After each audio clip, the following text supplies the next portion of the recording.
Hi friends, வணக்கம். Welcome to Shanu சமையல். இந்த வீடியோல முட்டைக்கோஸை வச்சு ஒரு சூப்பரா மொறு மொறுன்னு பக்கோடா எப்படி பண்றதுன்னு பார்க்கலாம். இதை வந்து நீங்க சாதத்துக்கு சைட் டிஷ்ஷாவும் வச்சுக்கலாம், இல்லாட்டி டீ டைம் ஸ்நாக்காவும் வச்சுக்கிறதுக்கு ரொம்பவே நல்லா இருக்கும். ரொம்ப ஈஸியாவும் செஞ்சிடலாம்.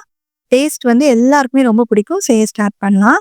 நான் கிட்டத்தட்ட ஒரு 150 கிராம் அளவுக்கு முட்டைக்கோஸ் சேர்த்துருக்கேன். இதை கழுவிட்டு இதை வந்து நல்ல மெல்லிசா அப்படியே ஸ்லைஸ் பண்ணிக்கணும். நீங்க துருவுறது பெரிய துருவல் இருக்கும் இல்லையா, அதுல துருவுறதுனாலும் துருவிக்கலாம். இந்த மாதிரி நான் கொஞ்சம் நீளமா வர மாதிரி இப்படி கட் பண்ணி வச்சிருக்கேன். இந்த மாதிரி இருக்கு பாருங்க. நல்லா பொடியா கட் பண்ணிக்கோங்க ஓரளவுக்கு. இப்போ இத வந்து நான் ஒரு மெஷரிங் கப்ல மெஷர் பண்ணி எடுத்துக்க போறேன். இது இந்த கப்ல 2 கப் அளவுக்கு இருக்கு.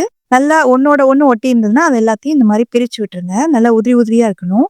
இது கூட 1/4 கப் அளவுக்கு கார்ன்ஃப்ளவர் சோள மாவு சேர்த்திருக்கேன். 1/4 கப் அளவுக்கு கடலை மாவு, ஒரே 1 டேபிள் ஸ்பூன் அரிசி மாவு, 1 டேபிள் ஸ்பூன் மிளகாய்த்தூள். மிளகாய்த்தூள் உங்களுடைய காரத்துக்கு தகுந்த மாதிரி சேர்த்துக்கோங்க. 1/4 ஸ்பூன் அளவுக்கு கரம் மசாலா, 1/4 ஸ்பூன் மஞ்சள் தூள், 1 டேபிள் ஸ்பூன் அளவுக்கு இஞ்சி பூண்டு விழுது. கூடவே தேவையான அளவுக்கு உப்பையும் சேர்த்துட்டு நல்லா மிக்ஸ் பண்ணிக்கணும். முக்கியமா வந்து இந்த மிக்ஸ் பண்ற ஸ்டேஜ்ல தான் வந்து நம்ம கொஞ்சம் டைம் ஆகும்.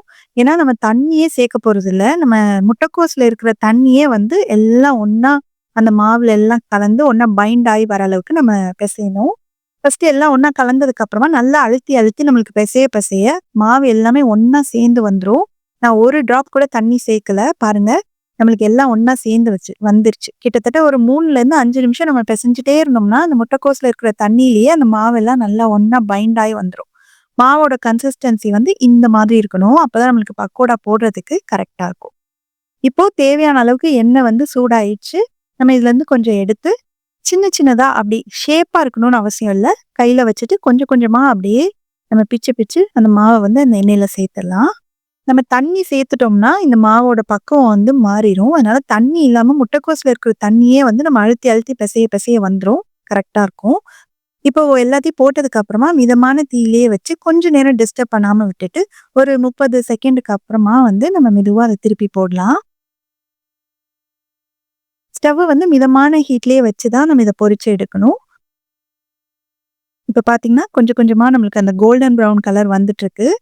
நல்லா திருப்பி திருப்பி விட்டு எல்லா பக்கமுமே நல்லா ஒண்ணு போல ஃப்ரை ஆகி வரணும். பார்க்கும்போதே வந்து நம்மளுக்கு நல்லா கிறிஸ்பியா இருக்கிறது தெரியும். அந்த எண்ணெயோட சலசலப்பு சத்தமும் ஓரளவுக்கு அடங்கினதுக்கு அப்புறமா நல்ல ஒரு கோல்டன் ப்ரவுன் கலரும் வந்ததுக்கு அப்புறமா நம்ம எண்ணெயெல்லாம் வடிச்சிட்டு எடுத்துடலாம். பாருங்க எவ்வளோ சூப்பரா வந்திருக்குன்னு. இதை ஒரு பவுல்ல மாத்தி வச்சிடலாம்.